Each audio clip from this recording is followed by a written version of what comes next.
You are listening to Fika with Vicky on United Public Radio, 107.7 and 105.3 from New Orleans.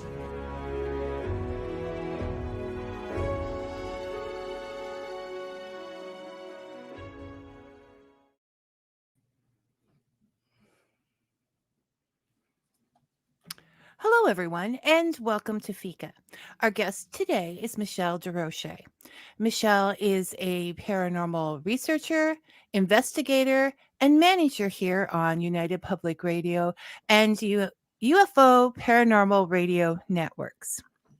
We've been looking into fictional ghost stories on Fika, and I thought it was time we looked at some real ones. Real ghost stories, you say? Are ghosts real? And I think that's a decision we have to make for ourselves.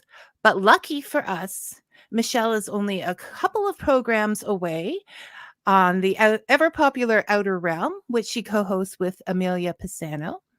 And she's dropped by to help us find those answers. In fact, as a curious person and passionate researcher, she's still finding some answers about those things of high strangeness herself. Which doesn't mean she doesn't know a lot. It just means she knows there's more out there and she's still reaching. Michelle is a friend. Not the kind of friend you stop and have coffee with once a day, once a week, or even once a year, but the kind that drops in and changes your life. She changed my life when she took a chance and offered me a place for Fika on this station. And when it comes to things of high strangeness, that's up there. So let's sit back and enjoy the tales of Michelle's personal experiences and travels, and maybe make some comments or ask questions about our own. And you writers out there, you better grab those notebooks because I guarantee you're going to be grabbing up some ideas as well. So thanks, Michelle, for sharing your stories with us today, for reaching out so we can have more to think about, and for believing in things or people that others may not. Welcome to Fika. Oh, thank you for having me. Thank you for having me. And you mentioned authors. I've had authors consult with me. I do a lot of consultation work on, when they write books. Could this be a thing? Could this be a thing? Would this be believable? And I think, oh my God, yeah, was a lot of fun.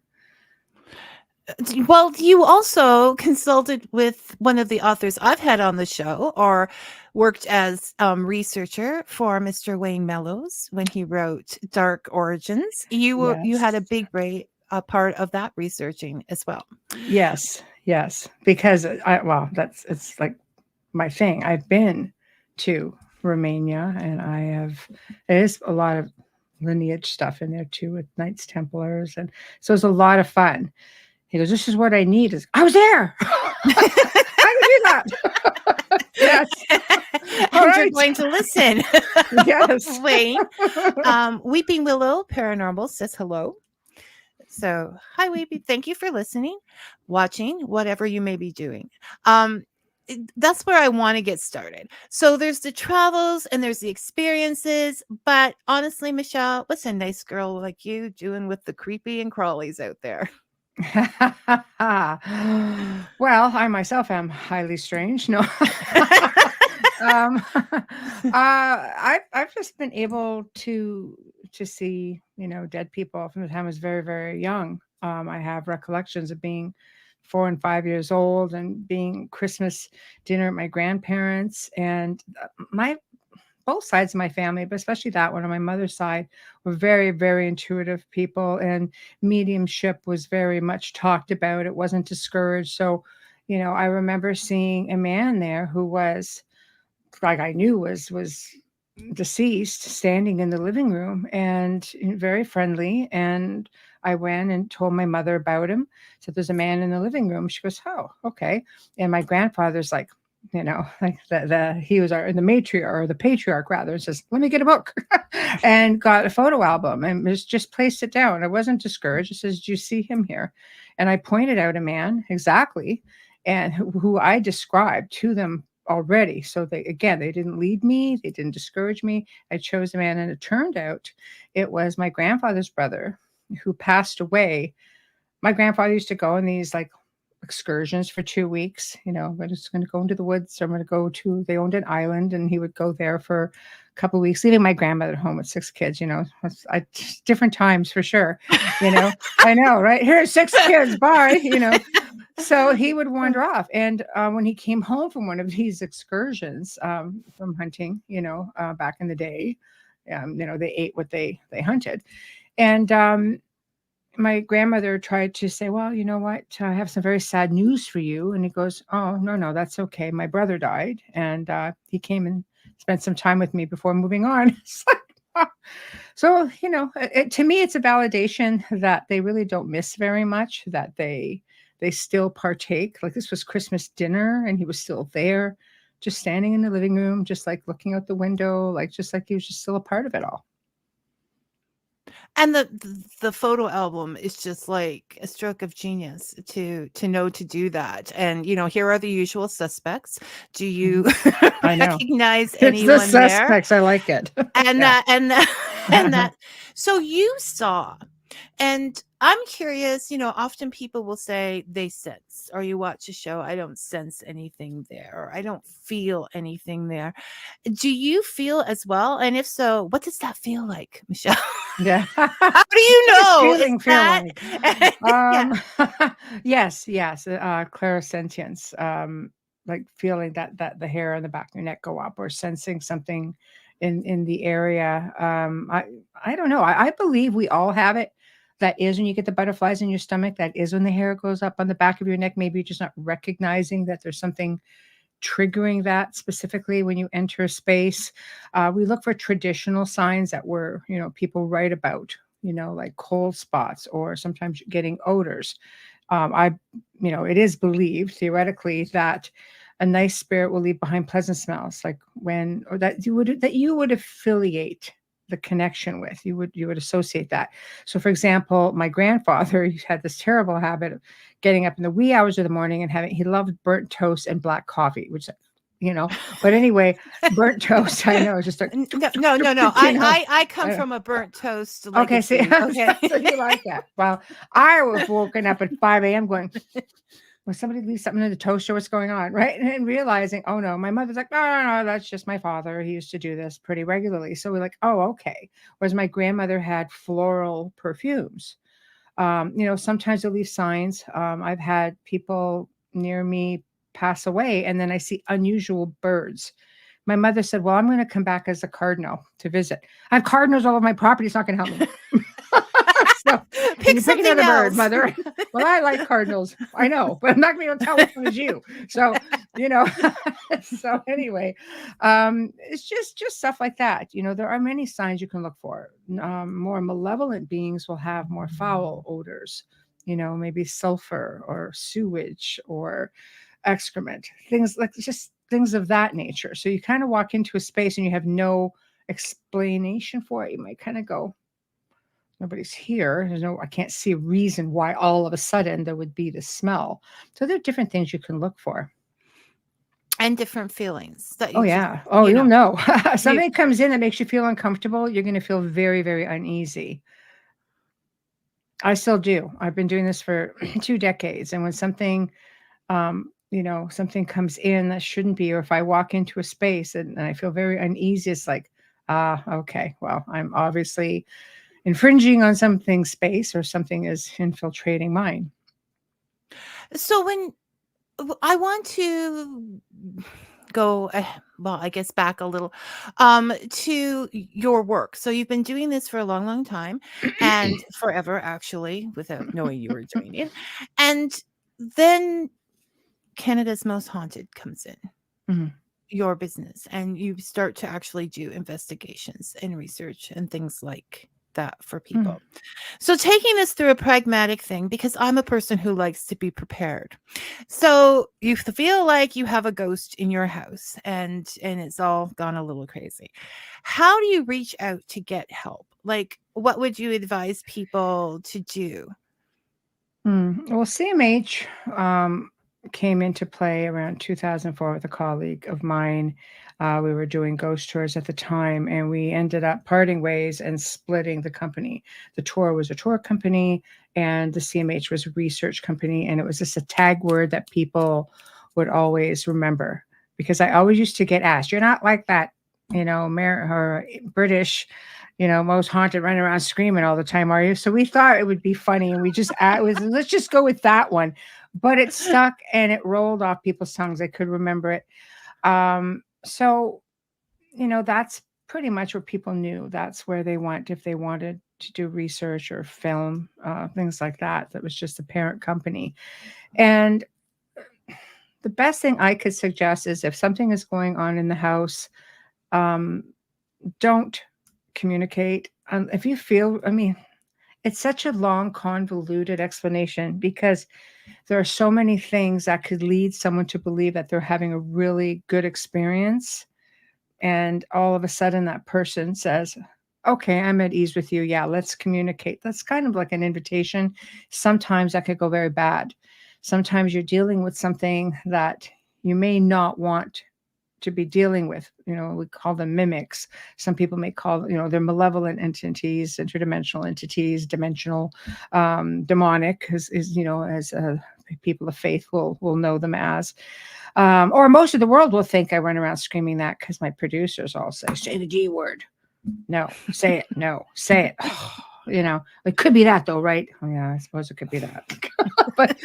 but really I don't. I'm a pretty logical individual. So, but sometimes people have, like, when Wayne and I were at Blythewood, like at the house, the manor was for the most part very pleasantly haunted, but it wasn't always.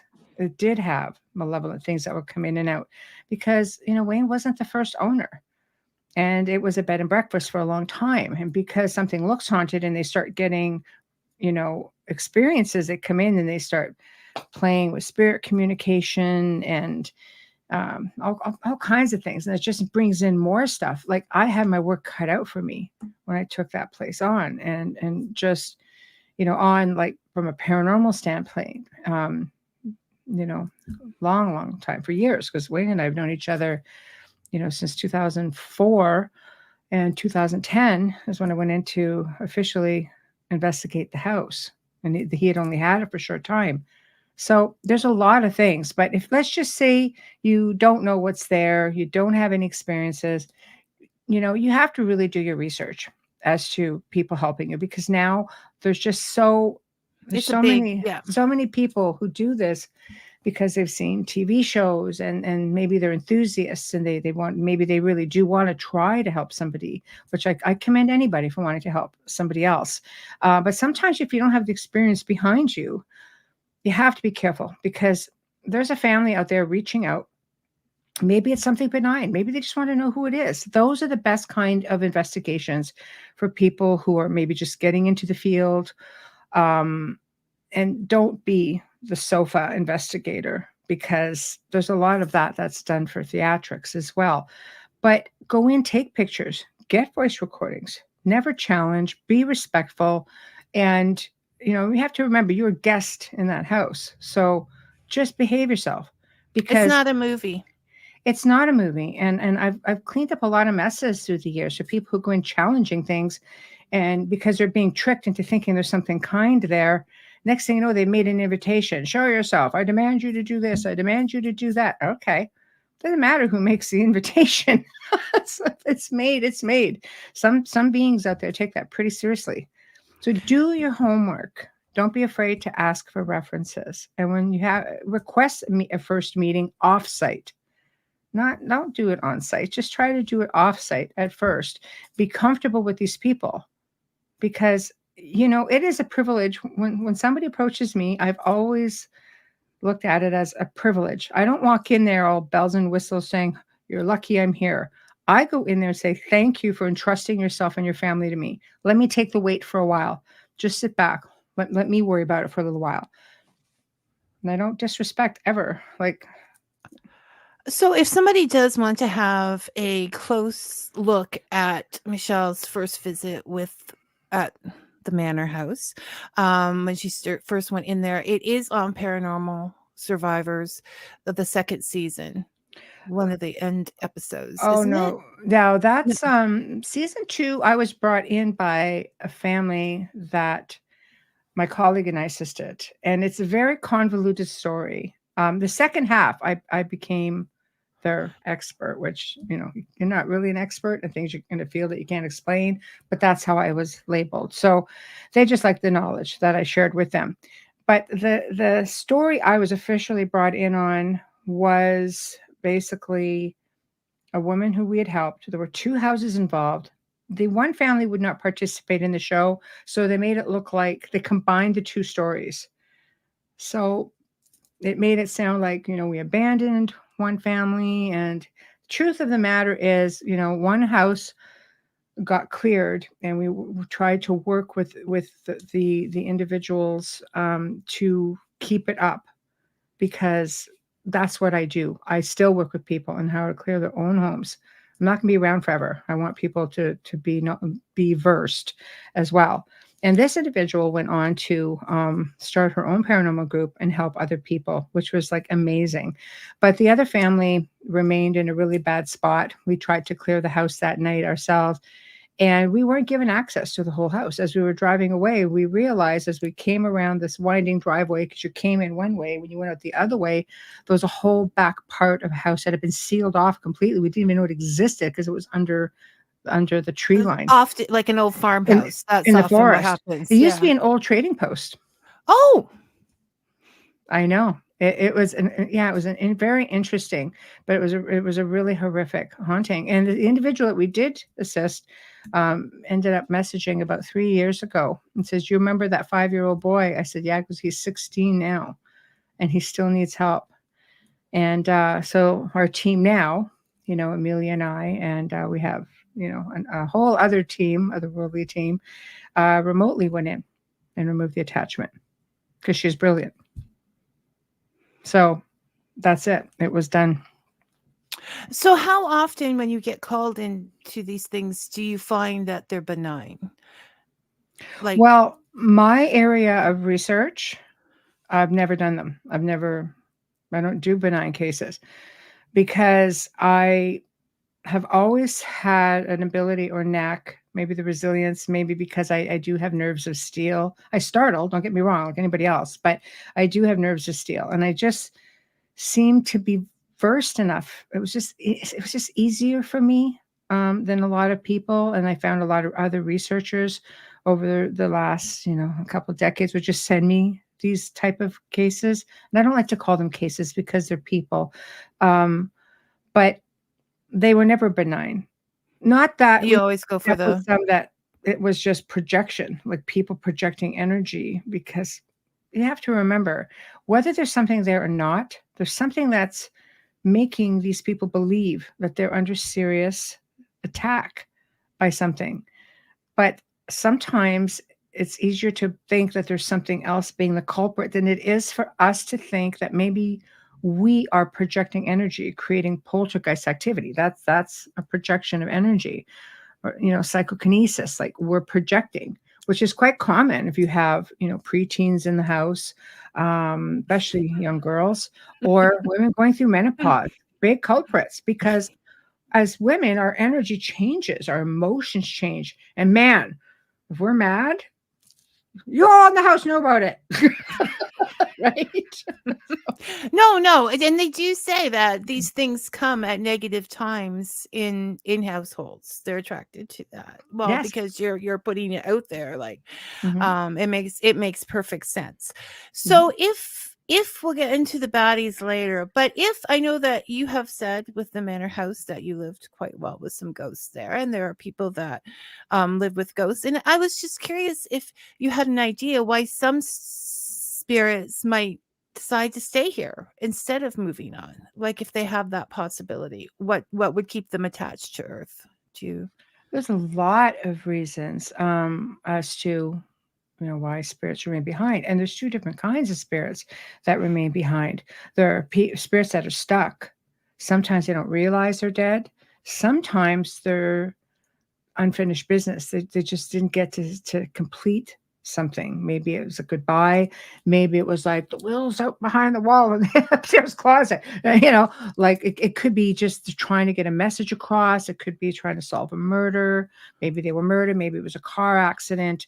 Maybe, especially when we're dealing with older spirits from an older time period, they were God-fearing people and they took the commandments very seriously. So if you stole from your neighbor or coveted thy neighbor's spouse, for example, you die and you're thinking, I'm going to go to the bad place. Yeah, and I don't think I'm just going to hang back here and take my chances and see what goes on. So sometimes it's a better option. It takes somebody to make them realize, like, no, that's not how it's going to work. Sometimes it's suicide. And when you're dealing with the suicide, again, it's the mindset of only God has the right to take your life. God gave you free will. Yeah, no, that's so there's no stipulations there. Like, you have free will. So they're thinking, I don't want to go to the other place. I'm going to hang back here. Or sometimes it's extreme guilt. Sometimes you have to think, what kind of a headspace was that person in for them to hit so low that they wanted to take their own life? That whole essence remains the same. Just because your body stops working doesn't mean that your essence, your feelings, your emotions, it doesn't mean that has changed. That's still intact, and people fail to realize that. And then, of course, you have your spirits who are just visiting and just like their place or possessive of it. Yeah. Do they pop in and out? Oh, yeah. When you've moved on, you can do whatever you want, and they do. They come by and pop in all the time. I'd be popping in and out all over the place. Just kidding. So it's that they come from a time where they're afraid of where they're going to end up, and they have something that they want to say or do. Do you find that, well, I better get to some of these questions and then I'll go back to mine, but I have so many. I know. Brian, Michelle, regarding your comment about not being around forever, what happens to the spirits of paranormal researchers? Do they become helpers, ombudspersons between spirits and us? I love that question, and kudos, Brian. I've never been asked this. Out of 20 years of doing media Brian and television, takes I've never been. Great pride in his questions. Okay. And I thank you for that. I believe because we are researchers, we are more aware of a lot of things, how things work. I think if you come from an intuitive family, it works the same. For me, I think I would definitely come back and keep helping people because you know how things work. But again, I think it's a matter of choice. I mean, I consider myself semi-retired. Do I want to, spend an afterlife doing the same thing? I don't know.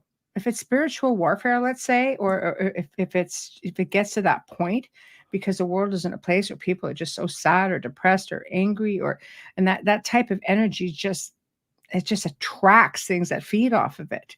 I know I would probably, if I had that ability to come back and still help, I probably would. I know now there's this theory that when we sleep, we go to sleep at night. We don't just sit in the parked car in the garage. That our essence just goes. And there's a belief that we do go help other people and move them on when they pass as guides. And if that's true, it would explain why I'm exhausted a lot of the times. So yeah, I believe that that we do become liaisons and guides of some sort. Thank you, Brian. We know this guy. Dave wants to know, question for Michelle. When clearing an entity for spirit, do we know or where the spirit goes? Is it banished somewhere or does it just disappear forever? Or maybe both?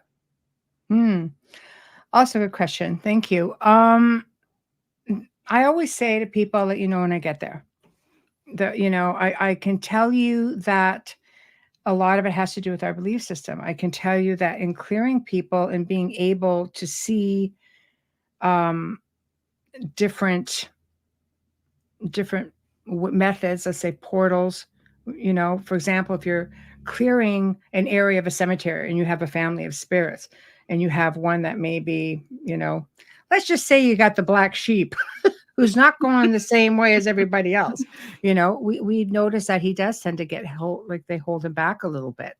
So maybe is it a form of atonement? Is it, I don't believe that when a beautiful bright light opens, I believe we all have the option to go through it. But the fact that we've seen on a couple of occasions, one goes through separately, maybe he's just going to be taken aside because it's still the big, beautiful, bright light that you see when it opens. And we notice that with indigenous spirits, many of them, we will see tribal leaders waiting for them. So again, I'm wondering if we're dealing with just a faith, a belief system. Well, that's an interesting thing. Like, depending on your faith, would your experience be different?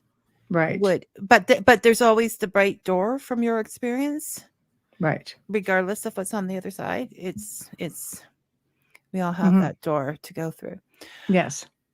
I you know what? I feel that a lot of it just comes from here. If you have something malevolent there that we're popping out that doesn't belong in these places, it's why I recommend if you have the ability to work with beings that are already on the other side, then they just automatically know where to send them. And not, some human spirits are very powerful, but sometimes you have to deal with dimensional beings that are just maybe who never were a part of this planet. Like some people work with angels, so there are spirit guides that were never human, never part of this time or space. I mean, we can come in from what I understand from many different places. We could come back, maybe we incarnate as an animal, as an extraterrestrial from an entirely other world. Some are way more advanced than us. Well, first of all, Mr. Benison, I would like to know why you were asking about the malevolent spirits. Something you're not saying. But there's some things that just can't be known until that time arrives. When it comes to animals, actually, when last week, one of the last questions Brian asked, because we got started on this subject with other people, is, do you ever see animal ghosts? Like pets, like cats? Yes. The manor used to have all kinds of cats, and it would rub up against people's legs, and people would definitely see them. I have seen spirit animals as well, dogs, horses, things like that. My little dog, we don't see her, but we hear her. Like we used to call her little discount bark because she was like a little 2.5-pound Chihuahua, and she would go, ha, ha, just like that all the time. And I was like, ha. So we hear this sometimes very, very clearly. And I think, it just has to be residual, but then when we moved here, we still hear it. Well, when we talk about people who have unfinished business, a pet's business is to be there for us, right? Yeah. So they would probably be more likely to stick around than anybody. Mm-hmm. I know when we lost our dogs, I swear I would see them sitting in the chairs, like when I came around the corner, or you would just feel, or whatever, stronger with, see, now I'm getting a cold chill, but stronger with the animals than anything else. I think because they're so faithful to us as pets, and I believe that they can see more. They definitely see more than we do. I know of researchers who used to bring dogs or cats on investigations because they do see more. I used to tell people who would message me, I think there's something going on in the house. So how is your pet reacting? But on the downside of that, when something malevolent comes in and attaches to somebody, we find pets are very, very much susceptible to being victims because they can't speak for themselves. And it's a good place for something to attach and hunker down. Like we've seen it. I've had people say something's not right with my animal. There's something wrong. And we go in and you see, like my sister's cat did it. Its eyes went completely black. And it went right after her. It kept trying to attack her, sent her in and have some tests done at the vet. And like, we don't see any neurological disorders with her, like a good chunk of change was spent trying to figure it out. And it was only sometimes. And I remember walking in the house one day, and my sister was standing there. My parents were standing there. This was like in adult years. My parents were visiting. It was like, around Christmas season. And she'd just come back. Went on a ghost tour and just kind of like took too much interest in a certain area that was known to have malevolent energy, and came home, and the cat just went psychotic. And I walked through the door and caught it midair. It was lunging, claws out, eyes black, just angry looking for my sister's, like for her face. And I caught it midair, and I just got, because I have very good reflexes. So caught her midair, put her down onto the sofa, and I knew, I could feel it. I could sense it. I'm like, no, not this night. And that was the end of that. And she remained like that until we took her to the vet and said, my sister said I had to relinquish her. She was attacking her on a regular basis. And as soon as, the vet got hold of her, she completely calmed down. Her eyes went back to green, and it was just strange. So it happens. So they're open. Yeah. Okay. Mm-hmm. Well, like children, like we talk about children being closer and more open. They are. Yes. Okay. I would like to think this applies to you as well, Brian. No. None of us are perfect, and we all carry around emotional baggage. When we pass on, do we carry around that baggage forever, or can it get healed? Well, I can give you an example, and I've seen this happen many times. I don't think we can move on with our baggage until we heal it.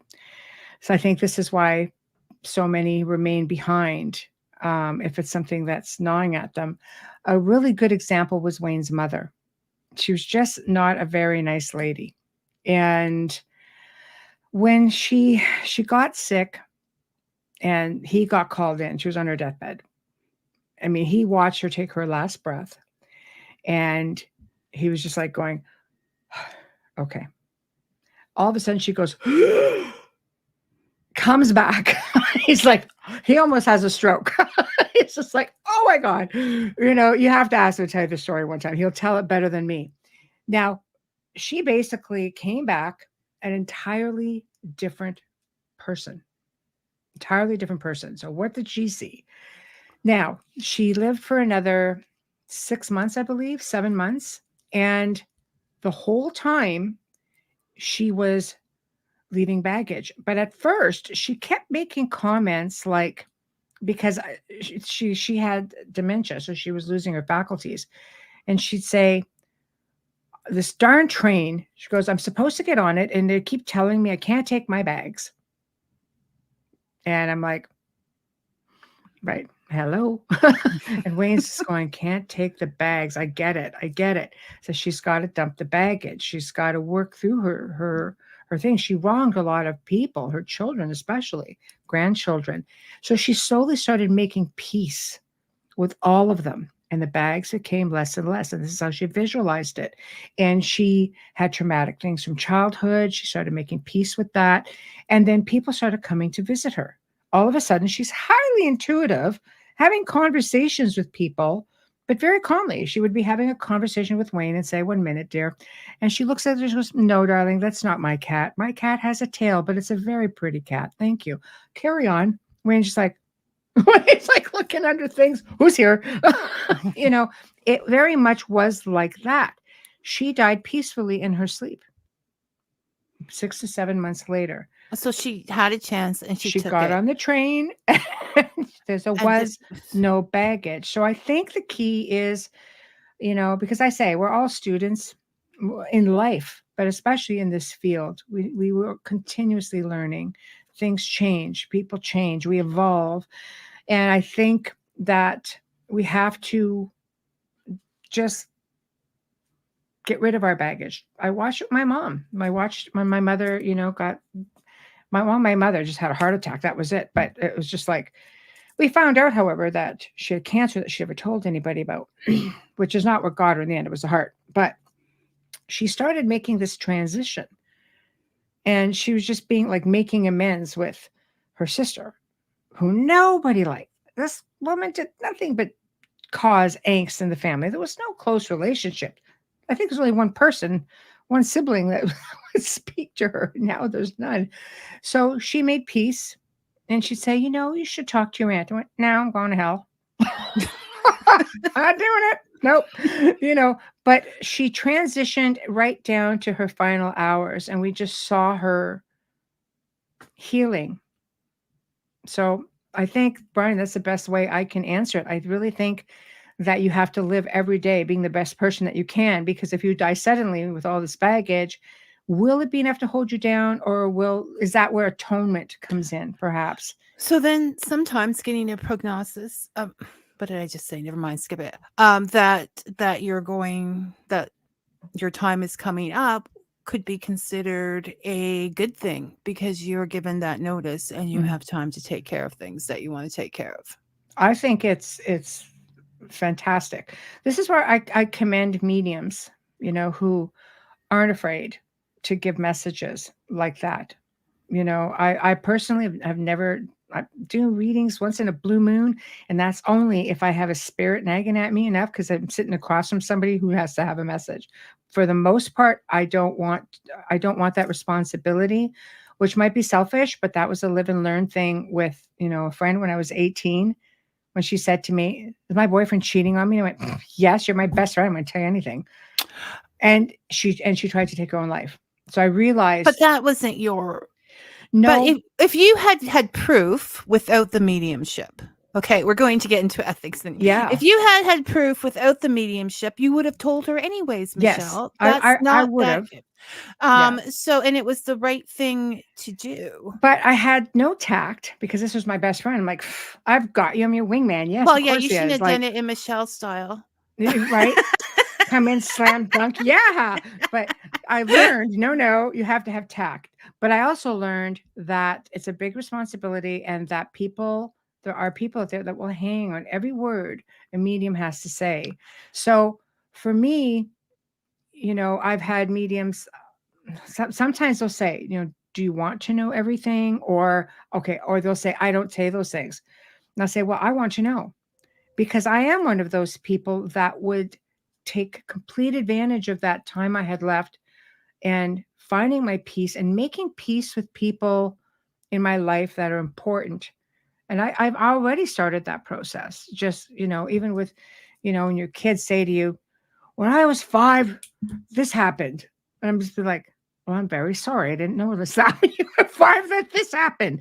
But, I think it's really important, because Wayne's mother, it was all about her adult children who had horrific lives with her, because the type of person she was, from the stuff she harbored from the time that she was a child. So I've got all of my children to cover all the bases, and said, if I did anything, I apologize. And I spend every day of my life always trying to make up for something that I may or may not have done. Like, kids remember things, you're thinking, when did that happen? We as parents are busy. We don't remember things happening. But to them, it's a really big different thing. Perspective of in the moment importance. Now, this is very important, Michelle, and your answer is going to affect my life. Brian wants to know, does this mean I should start being nice to Vicky? I think you should start paving the way for that, Brian. Yes, absolutely. But in Vicky's defense, I don't know how anybody could not be nice to Vicky. See? That's all I know, right? It's just a game we play. But yeah, I think we need bumper stickers made up with that. I know. Be nice to Vicky. No. Right. Vicky has her own stuff too. Right. So you feel like when that baggage is not there, those people are held back until they have a chance to. I believe it's a very strong possibility. There's also the theory that they will go for, again, I think it's the belief system that, you go back for atonement. What do you do if you don't have a belief system? Again, I'll go back to Wayne, because he had a friend who was complete atheist, and he died in a motorcycle accident. And he wandered for like 5 years. And then all of a sudden, Wayne started having visions of him. Like, he's just going, I don't know why, but he keeps coming to my mind. Can you check on him? We're like, okay. And sure enough, the guy was just stuck right on the highway he died on. And we're just like, okay, we're going to move you over. I can go. Yeah, I sure can. I believe it's just a dimensional thing, personally. It's not so Yeah, you're much just up and walking down. to It's just another dimensional. Yeah, a portal opens up for you. and into Go home. another part Go. of existence. Yeah, go home. Much better over there. you know. Are you sure, Michelle? You're telling us all I'm that. hoping, Vicky. I'm hoping. Then you get there and go, oh, Well, there's crap. people waiting. And then Yeah, you have amends I to think I make. underestimated this one. Yes. Yeah, exactly. So, But so they're out there. Now you take on some baddies. Um, what's one of the scariest experiences? I mean, and were you actually scared? But what's one of the scariest experiences you've had, if you can tell us? um, I think everything is unnerving, per se. But I grew up having my own attachment, so I learned pretty early on that this was a thing. And it was long before, I'm going to age myself a bit, but that was long before internet and paranormal TV shows. So I had to learn how to cleanse myself, So I just went to the local library, got a book on witchcraft and cleansing, just cleansing spaces. I really didn't know what else to do. And I realized very early on that it became about mindset. It wasn't about so much the actions that I was doing and the words that I was using, but it was about the power behind the words and the strong intention behind the actions. It was all about me taking control. And having confidence. That's right. And that's something I've always taught people. I just don't go in and say, okay, hey, I didn't go in. It was never like waving a magic wand. But I ended up finding out later on in life that some of my experience were extraterrestrial related as well. But, yeah, I mean, so bad cases or bad situations. I think the worst for me was just when I came to the realization that my daughter got affected by one of the locations I had worked on. You think you do everything right, you take the proper protocol in grounding your energy, protecting yourself the most that you can, again, making sure the mindset is right. And things would come around me all the time before I even went to a location. They always know when you're going to be there. And we had a conversation on our show about this last night that, because a lot of exorcists will say, no, I was chosen to be the one. It chose me to finish this or to do the battle. And one way or another, they come, they let you know. They would start knocking or I've been growled at in my own house, things like that. But this specific case, my daughter ended up losing her vision. She just woke up one morning within about 3 days after I'd been to this location. Was I can't see. I'm going, what? You have perfect eyes. What do you mean? What's wrong with you? Because I can't see. So, she went to every test imaginable, CAT scans, MRIs. We took her to eye specialists who took pictures of the inside of her eyes and I mean, everything. So, psychiatrists, psychologists. We tackled everything under the sun that had to do with anything brain related, eye related, psyche related. And then my family physician said to me, he goes, what have you worked on last? It takes my family doctor to say, because we were friends. A man too, of right? science. Man of science says, what have you worked on last? And I went, oh my gosh. And I knew I was supposed to go back. So it's like, okay, fair enough, but we talked about going back in the spring because this was January, but they were way out in like wilderness, it's like, God. And then the family just didn't want any more help. So it just turned out that we weren't going to go back. Within the month I had gotten this information and I just said, okay, I'm not going back. But I already knew I wasn't going back. Because the family didn't want assistance. So I used that to my advantage.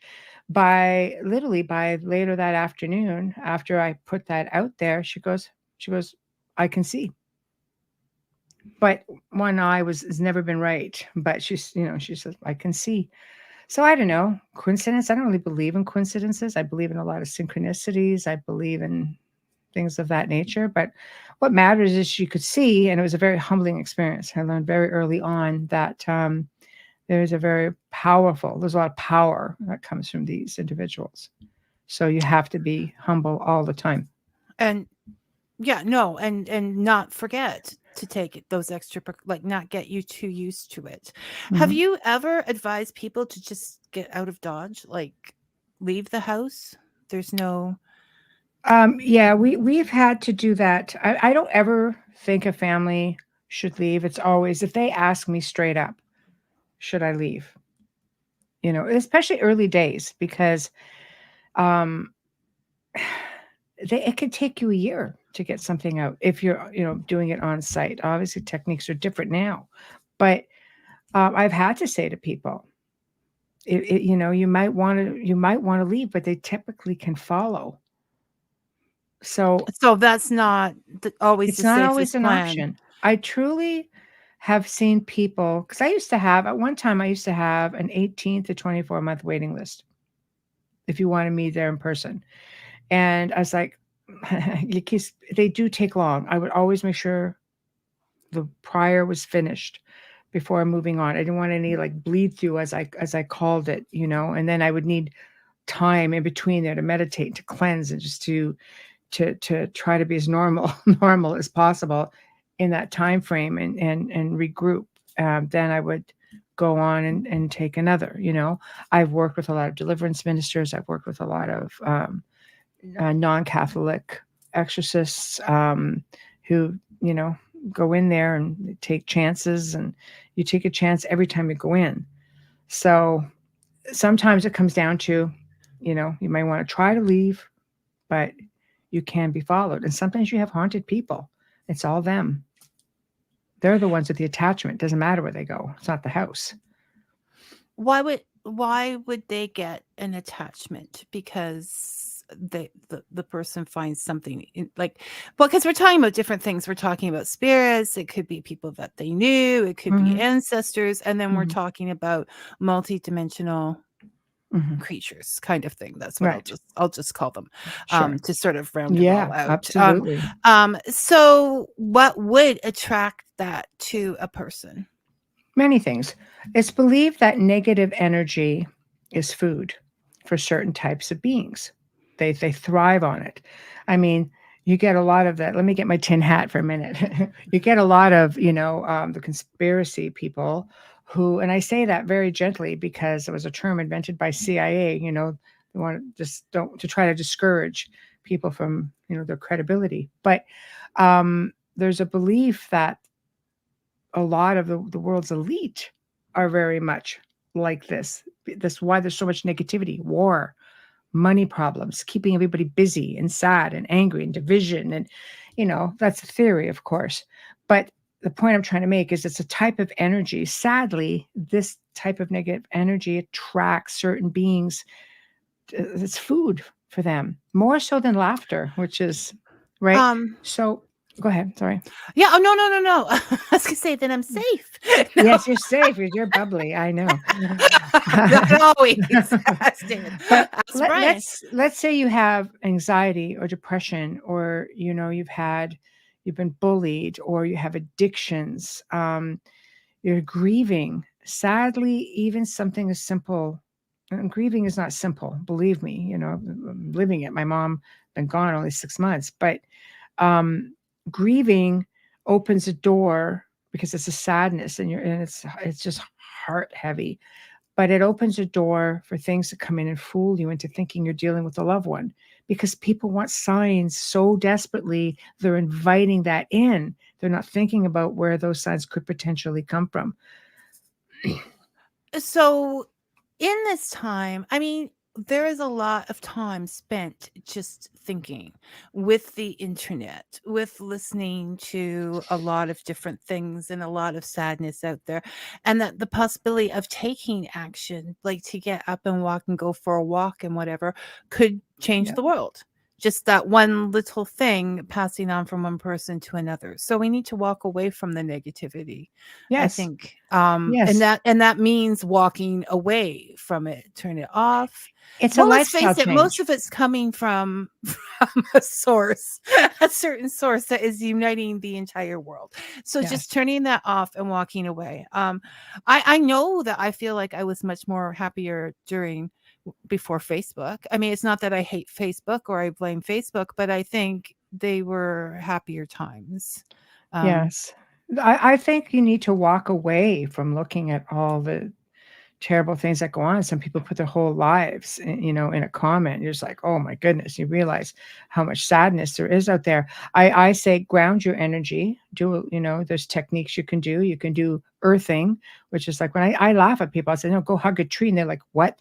No, No, trees are sentient seriously. beings. They communicate via the root system. They're willingly sharing their energy with you, and you have elementals that nurture these trees and forests and plants and animals, and they get really ugly if it's not taken care of. But I'll often say, live, love, laugh, open the windows, dance, laugh, watch a funny movie, whatever you can, raise the vibrations, raise the frequency.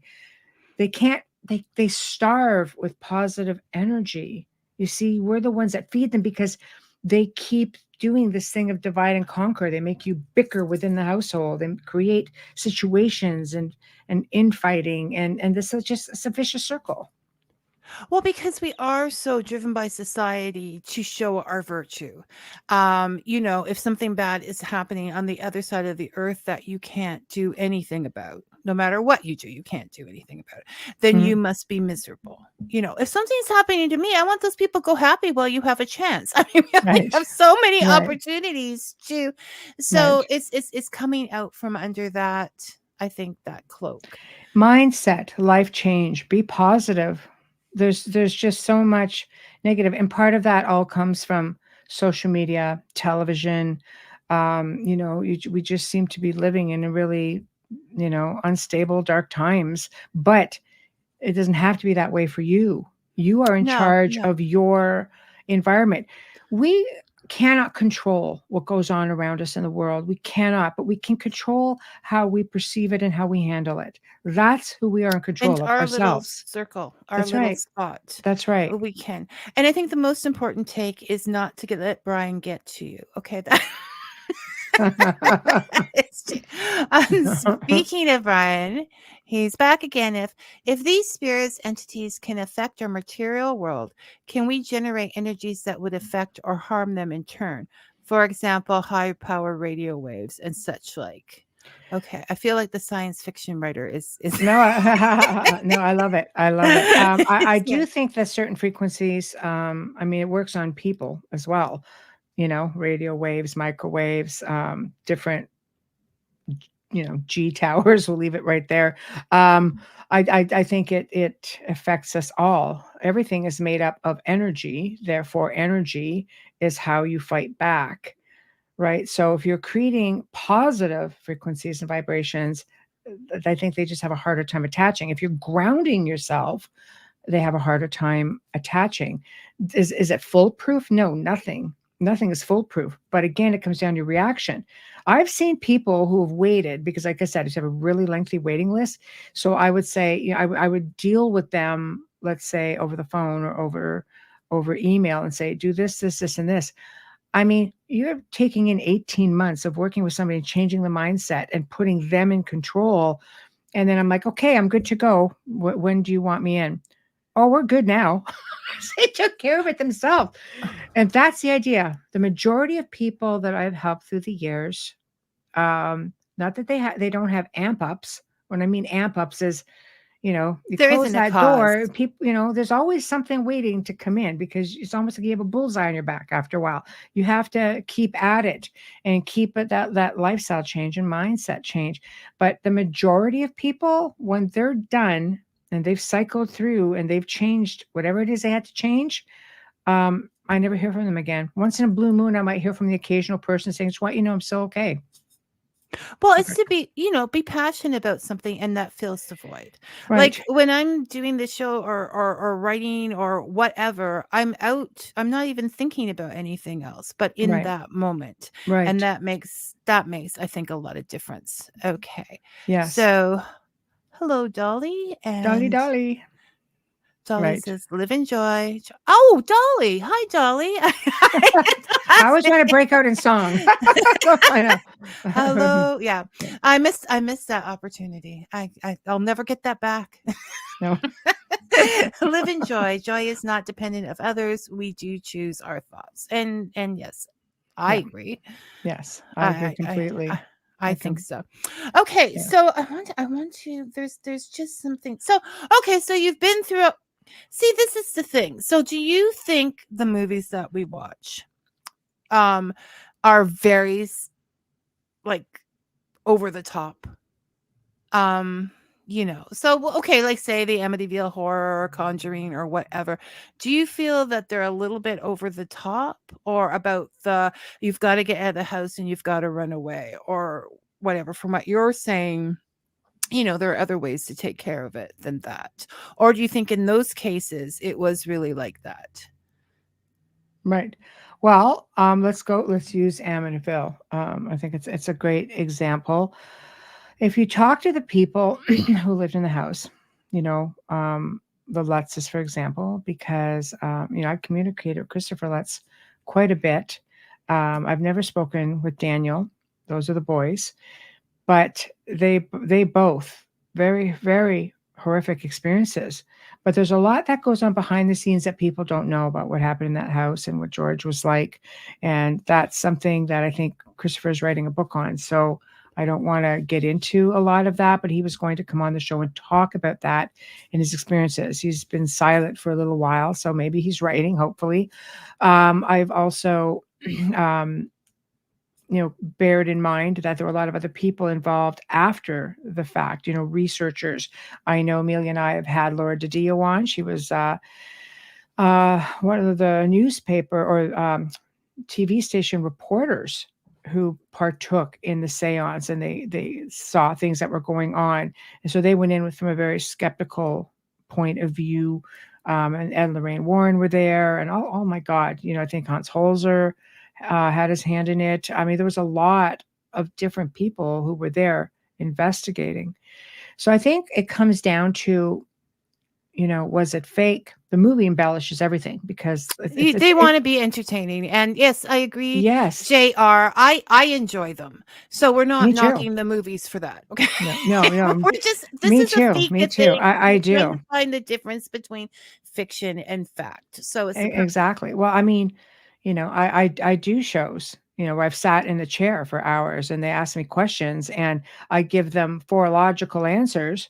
There's only one they're interested in. Could it be a demon? Well, because they want the clicks, Okay. right? Yes, yes. I suppose it could be a demon. Can you say that? It could be a demon. And the whole world thinks I run around going, "Oh, there's just screaming demon all the time." No, what about the 4 logical answers I just gave you? Demons get clicks, Michelle. I Logical know answers they don't get do. clicks, No, and they people don't. want to get clicks. No, So they don't. I'm not in it for the clicks. I'm in it Yes, for the things. exactly, I I exactly. I enjoy those movies. Yeah, me too. But yeah, so you're saying there can be cases where it's just a whole combination of messes, a Well, particularly strong entity, perhaps with some other things going on that there was a just lot create. of l- logical things that were happening that surrounded George as well, which I'm sure will come out when Christopher's ready to tell that story. But when push comes to shove, the people who experienced it swear by it. I think the biggest mystery falls with the DeFeos, the murders. We know that the um, family was grounded. Once they got moved on, did that change everything? Well, they didn't get moved on right when the Lutzes moved in. Probably not till long after that. So there's a lot of theories that go around that. What I can tell you is that Laura went into the house with another owner. I mean, she'd been in a couple times. Once by herself, and that she said that her dog acted very erratically at the bottom of the stairs, but that was the only experience. She followed her dog's lead. They left. She basically called, I think, the new owner, which was an elderly lady, sweet elderly lady who owned the house afterwards, who were never reported having any problems until Laura contacted her. And all of a sudden, this big growly type male voice came out, directed at Laura. Laura's just like, and then she just went back to being this lovely old lady. And Laura's like, all right, then. So I don't know. Is there something in the house, or are we to assume that it's just all made up? So Dolly is saying that in the Hindu philosophy, they believe that a place lived in by evil should be purged by burning it to ash. I'll go with that. I mean, I believe that as well. I also believe the how do you burn energy? If evil has resided, you can burn it to the ground. It's happened. We've seen houses get completely removed, but the energy remains. It's an imprint in time and space. And like they say, it's attached to the land. It's an energy. You just can't necessarily. So it's just waiting for a subdivision to go in. Yeah, and, I mean, I think over. If anything can disrupt or disturb, destroy energy, it would have to be something made of energy. It would have to be perhaps something from the other side that has the ability to do that. Maybe an angel, maybe somebody with the technology. Can we little old humans do it? I don't know. Do we have that power? We're powerful enough to project energy and create unbelievable poltergeist activity. Just be happy. I know. I mean, I used to. Unfortunately, went into dating, but the monsters aren't really bad; they're just misunderstood, right? Yeah, exactly. Misunderstood, all right. So finally, for me, is it possible to live in a haunted house and not even know it? Like you're talking about that little old lady there. Like if you don't disrupt them, if they're just left to be, is it possible they could be around us at any time? Yes. I believe that that definitely can be the case. I've met people who moved into homes after a family is vacated and have never had any issues. Sometimes I had somebody send me back when they used to have the old answering machines, right? Sent me a recording and they said, okay, well, we've been living in this house. I'm just sending this to you so you can document it in case we ever have a problem down the road. And it was just some crazy growling that came through. And he goes, we've been here like 6-7 years, never a problem. And we just got this. If you don't ever hear from me, we don't have a problem. I went, okay. Sent it to me. Never had a problem. It was just sometimes people activate things. Maybe they start changing the house around. Maybe they maybe have somebody, who starts going through menopause or puberty, or the energy somehow is changing. It always comes back to that. Although you can understand how. Never mind. I'm going to just get myself in trouble. Okay. So we'll just Dolly. Okay, we need to keep up with the comments as they come because I'm not always sure. Yes, Dolly says we have the power to send that energy. I'm assuming that that's what she says. And JR says a good observation, but I'm not sure which one. Okay, and another hello. So, do you want to? We're right on the hour mark. And you're the boss.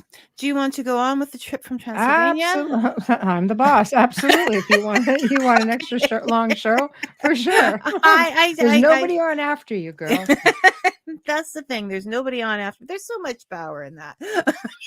There's nobody on after me.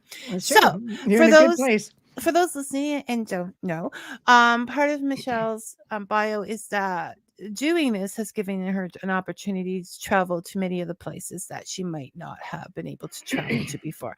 And one of her favorite places, amazingly enough, I said that sarcastically, is Romania, Transylvania, or Transylvania, Romania. So Did you want to tell us? Well, okay, I'm curious because you said when you were near the haunted forest. I'm not going to even try to pronounce the name. When you haunted forest, Oh you my said God. you heard whispers, or you heard whispers while you were in the villa. You heard ghost whispers Oh no, somewhere. there's just different parts of Romania that we've had experiences in. I mean, how do you not?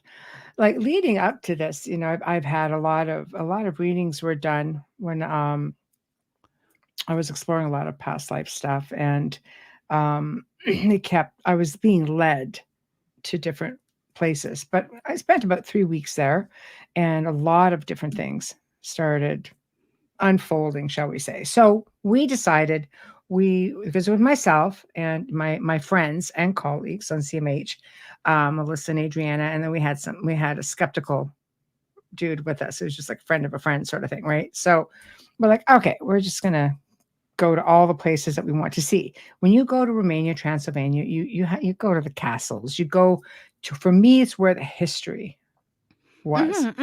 And of course, it was the time of Vlad, Tepesh and Hoyabatsu, which was the forest, is one of those places that is considered to be, and I didn't want to know a lot about it at first. I just wanted to go and experience it. But we came to find out that it's under no-fly zone. It's considered to be Romania's Bermuda Triangle. It was named after a shepherd that went missing a lot of years ago with a herd of like 100 sheep, maybe 500 sheep. It was something astronomical. That just disappeared, never seen again.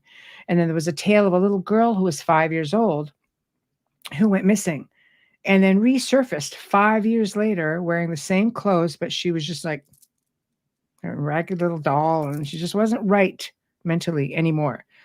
I mean, I can imagine going through a portal and coming back, you're going to be, right. But anyway, it was a very unusual place. And we decided we would go check it out because there was a show I used to enjoy watching, which I won't say on the air, but they had a lot of bad experiences there.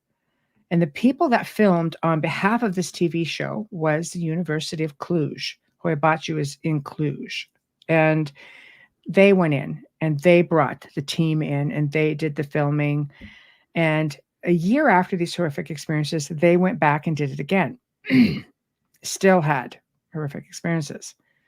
We happened to be 3 days behind a really famous TV paranormal show whose host was having like a meltdown in the forest.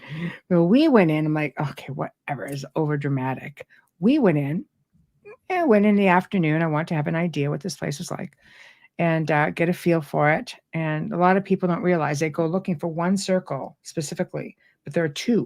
So if you don't get the right one, you're defeating the purpose. So we did our homework, got the right one, and then I had a little nap just so I could, have a little sleep, take it all in. And we were there the night of a supermoon. And people said, oh, you want to go in on a supermoon. I understand. You want to feel all this extra power. I'm like, no, I just want to get my ass out at 2 a.m. It's a 4-kilometer hike. I want to see where I'm going. You can see. See the logic, right? The logic of it all. So we went in and it was all these crooked trees. Like I have pictures I could show you, but all these crooked trees, no birds, no animals in this area of the forest at all. Bugs, it was just bizarre. Got to the circle, made our way in, and realized how silent this was. We had some lunch. We brought lunch with us, and I'm sitting there going, it's eerily silent, except for a droning sound in the background, like a humming. Mm-hmm. I felt like doing a mantra. It was just so perfect beat. Yeah. Sound like an energy, like it did. It actually, motor. When I think about it now, it sounds like a portal. Yeah, is what it sounded like to me. Based on other locations I've been to that have had smaller ones, smaller scale. But I thought, okay, this is interesting. At the time, it didn't really click in. So we waited until it got dark, and then the supermoon lit up, and it was a nice July evening, and the whole circle all of a sudden went bright, bright, bright, bright. And there's 6 ways in. Earlier that day, I saw this man on a cart. Remember, you're on the top of a mountain. A man in a cart with oxen, just pulling, going through the circle. Oh, wooden wheels, big solid wooden wheels. And I'm looking at him going, I just like to run up to him and just poke him. Let's see if he's real. And it could have been, and he looked at me very oddly. I looked at him very oddly. It's like, okay, whatever. So anyway, he came, he went. I ran to the path where he went through, and I didn't see anything after that. It's just like, okay, whatever. So, Adriana, one of my researchers, and again, friend, says, I'm going to go to each circle. I'm going to do voice recordings, or each entrance. I went, okay, but don't go near that one right away. Just don't. Like, it feels like there's just a big energy patch there. And she said, okay. So once she got to that, Melissa and I were standing there looking at her, and the skeptical person. We call him the skeptic because he plays a really big part in this. And I always welcome it for a different point of view. Sorry, it's very dry. So anyway, she goes, I'm getting a lot of heaviness in my chest. And I'm going, then come away from there. And all of a sudden we hear this creaking, cracking sound. And Melissa and I are looking, and behind her, a tree branch, probably about this thick, not little, but about a substantial tree branch, starts going like this behind her, and we're like, are we seeing this? And it snapped up. And then, of course, she jumps, and she's like, oh my God. I was just like, yeah, I told you don't go near that one, but okay, it happened. So we didn't 4 kilometer hike. We didn't have a whole lot of equipment with us. We didn't go, I had to fly on a plane to Europe. I wasn't bringing all this crazy stuff with me. We were just going up there to see if we captured anything. If we could, great. So I brought a little, what they call hack shacks. They're just like little ghost boxes. And I think back then it was like iPhone 4s was the popular one. That's the one, like Melissa had that. And I think I had a 5 actually at the time. And she, just tried taking pictures, doing voice recordings, turn on this little box, and bearing in mind that there's, one radio station within the town. So if you're lucky, and this thing just starts going, and everything is in Romanian, but Adriana's Romanian. So I said, can you just speak English? Because there's not supposed to be a language barrier. We knew there was like some civilization up to like 16,000 years ago. So who knows? And then they went da, which means yes, like perfect. So they started conversing with us, and all of a sudden this big growl comes through. And the spirit says, go now, run. And I'm like, well, I don't really run. That's the thing, right? I know. No, but I will be respectful, and because the spirits are very concerned for our safety, and we're like, okay. But before that, we were getting ballroom music, really, really old type of music, and a spirit came through and said, Vlad the Torturer. We're just like, oh. Because we knew he'd come through the area, obviously, on his way to Hundora, right? Which is where he was held captive for like 10 years. So it's like, okay, it's definitely possible. And, but then when it says, go now, run, then the best part of the whole night for me was the skeptical guy. Honestly, he turns around and he goes, is that supposed to happen? I don't really think that's supposed to happen. And I'm like, what? And it looked like the tree line, the top of the trees were going down. Like there wasn't a breeze to be had. It was so hot that night. You're in the middle of July. It's freaking hot. And the tree line looked like something was coming over it. Was it the illusion of the tree line? Yeah. But all 4 of us are kind of going. And when the skeptical guy goes, I don't think that's supposed to happen, you're kind of paying attention because it's not your mind running away from you. He's like onto it. And then it was, go now, run. So I said, I will take my exit gracefully. I will walk away. Of course, I did. And I wandered off, and we all, walked out. You have to do it safely. It can't be ridiculous. You're not running anywhere in the At middle night of in a a forest, forest in the you're night. You gonna want to trip over a root and knock well, you your want to eye find your out. way out as well, right? There's 6 ways in and out. You need to get your bearings, and it's very easy to lose them. There was something at our heels, literally the whole way. We can hear them crunching, in the brush beside us, and got to the hotel, and the whole night. This is a state of the art hotel. You couldn't even get power in your room unless you put a card in the wall and it powered everything up. It was just really green type of environment, and all night long, things pacing, things walking in our room, in the room upstairs. We're just like, what the heck? And the girls had experiences for months after that. So there was, and you think it all comes from the port. You think it's portholes to various dimensions I believe it's within. something. The locals catch photographs of UFOs over top of there all the time, lights in the trees, like big orbs like going in within the trees. The trees aren't right, obviously. It's there's just a lot more to it, and I guess it is said to be the It's a most haunted mystery. forest in the world. Yeah. Well, when you talk about I just have to. When you talk about portholes, my son and I were talking the other day.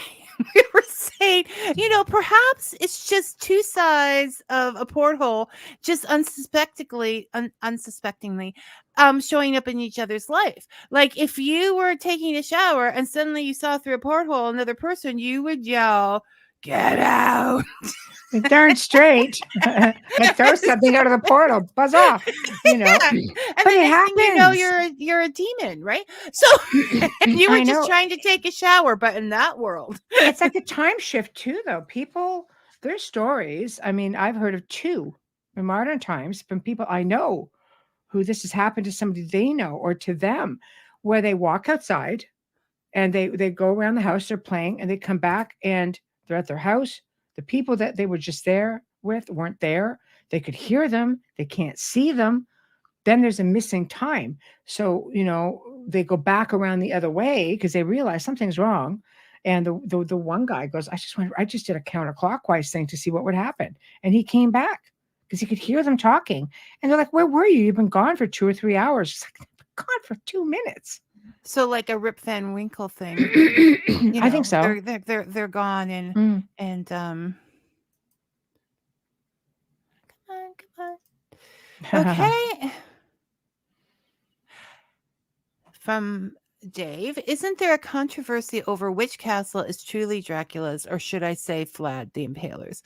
I know there's Bran Castle that is usually the one that but there's another castle that's in the mountains that I believe to be his true castle. That is believed to be his true castle. Yes. Well, there's several castles. Bran Castle is the most famous castle. It's where all of the films have been shot at. There's no proof that Vlad actually went to that castle ever. It was a border castle, and they don't believe. Some say, oh, he spent 2 or 3 nights there. And then there's others who say, no, he never stayed there at all. There was a palace in Tergoviste, which was said to be the family palace. And you can visit it today. It's a lot of it's in ruins, but there's a lot of it that's been rebuilt. Like they're fixing it. And then you have Poyanari, which is what I think maybe you're thinking about, which was a fortress on the top where his wife allegedly, well, not allegedly, she threw herself into the river from there That was so when sad. the Turks were approaching. Yes, and then there's Hundora, where he spent 10 years imprisoned. So As a child, which could really mess no, with that was someone's. adult life. Oh, what's that? Didn't he get taken away as a kid or younger? Yes, he was taken away by the Turks. When the Turks invaded, it was customary to keep peace. That obviously would send. the 2 eldest, usually sons, who would be the ones to take over the throne, were sent to stay with the Sultan. They were sent in Turkey, and at that point they were trained in the Turkish belief system. The Turks were smart that way. They knew we train the future leaders and then we put them back in place, and we're not going to have trouble with them because They're alliances. they're one of ours. So Vlad and his brother Radu were sent. I think Radu might have been 3, Vlad was 5. and they were abused. I mean, they were abused on different Yeah, levels, no, it was but they were taught. This is where impaling was taught.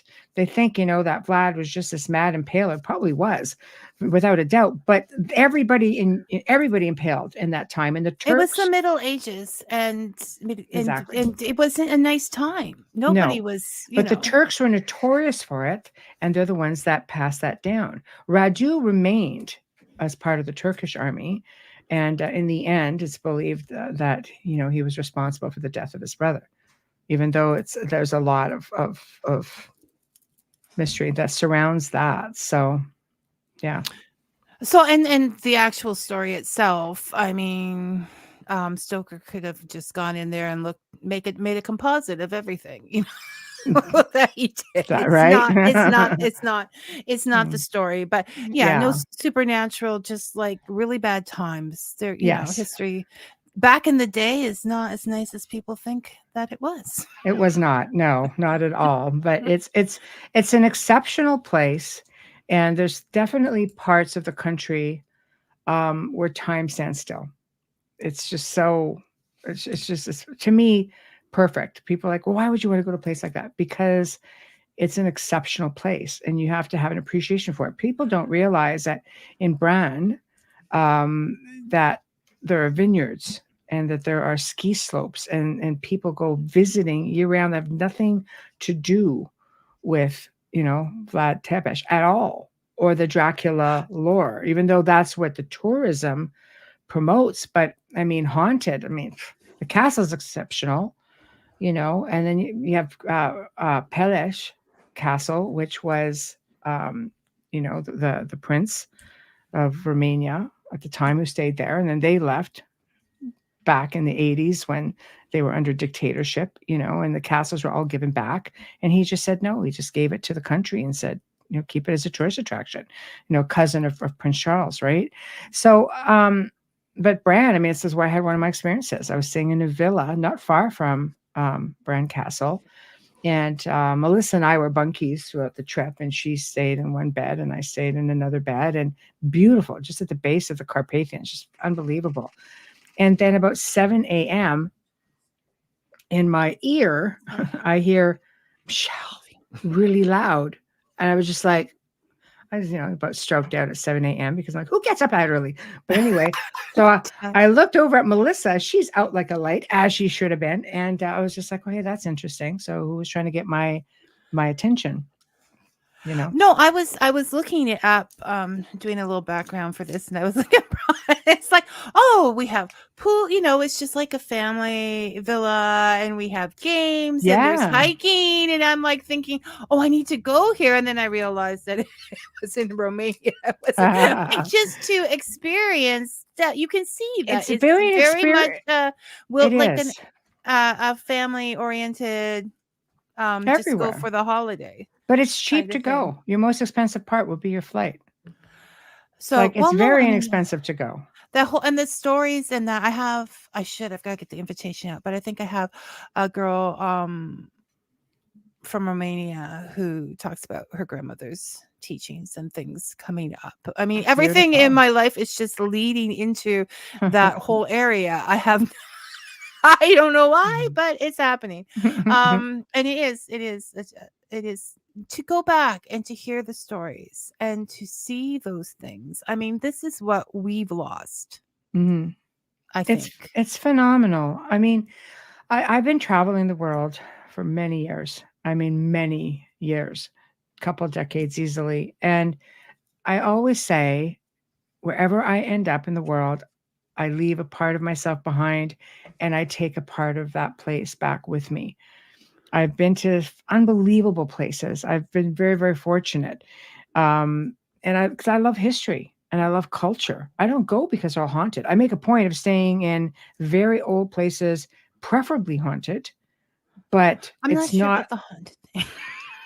Oh my gosh, it's just so much fun. It's so much fun. I really like it. You're sleeping and somebody's walking around you at night, and I'm just kind of like going, who is it? I just love that sort of stuff. I want to stay. When I was in the south of France, I stayed in a place that was like from I think it was like 1200 AD. was the where Templars, and it was in the courtyard of a castle. It was just amazing. I just woke up every morning, opened the shutters, and there's this castle. And this castle had been shut down for a really long time. And the town, which is a small town, only of about 800 to 1,000 people, all saved up their money, bought the castle, and then they started restoring it. When they opened it up, they found the largest collection of Renaissance art in the entire of France.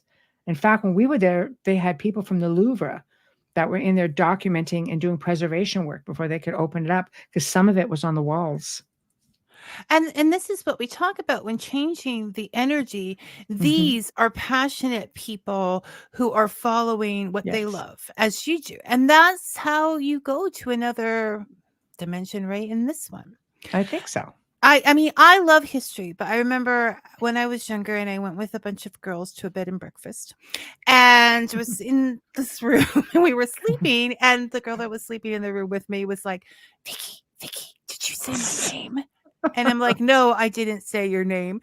And she's like, oh, okay. And she rolls over and I'm like, no. If I didn't say your name, Yeah, we don't want to talk name? to whoever it was. Yeah, I'm we like, don't care. let's get this worked out. I want to know Yeah, who's here.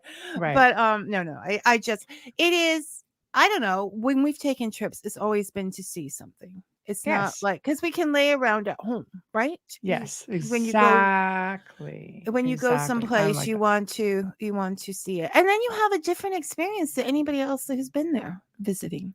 It's true. It's true. I like to meld, into the culture. I want to absorb the culture.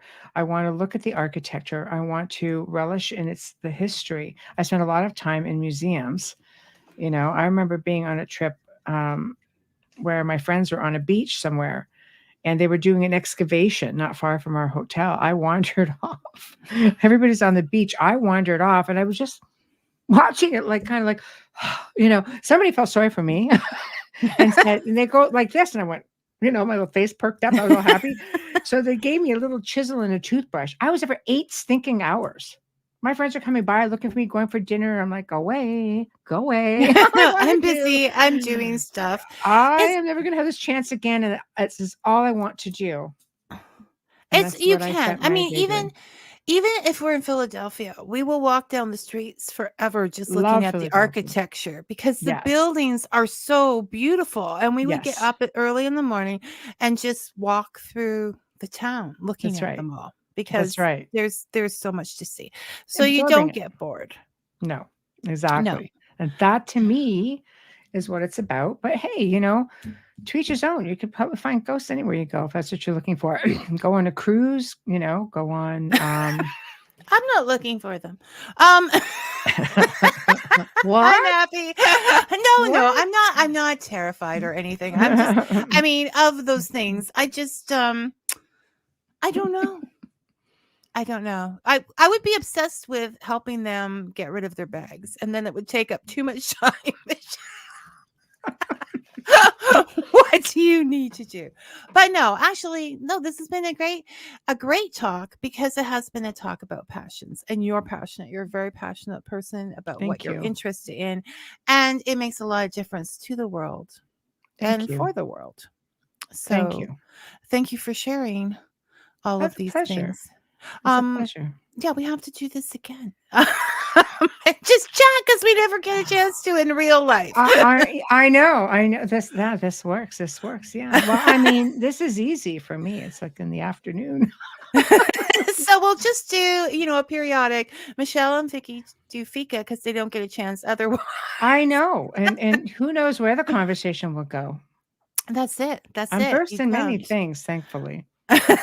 So we can just go all over the place. Yes. So thank you for stopping in and giving Pleasure. us an idea of what the factual world of ghosts is like and of these stories that we read.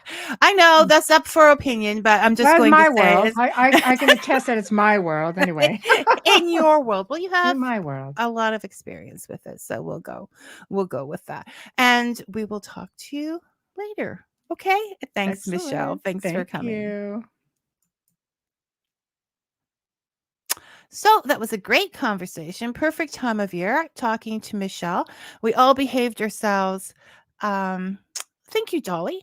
And we all enjoyed ourselves and learned something new. So I'm just going to not be looking at the comments. I'm going to turn the comments off now. So if I miss anything, I'm sorry about that. You know how we end things here? Until we see you again, may your coffee stay hot and your stories be sweet.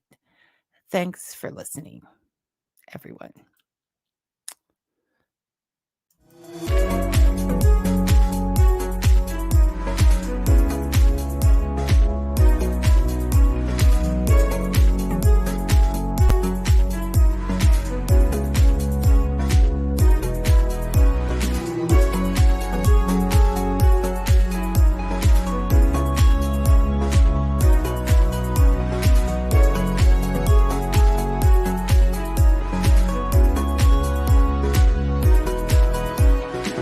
You are listening to Fika with Vicky on United Public Radio.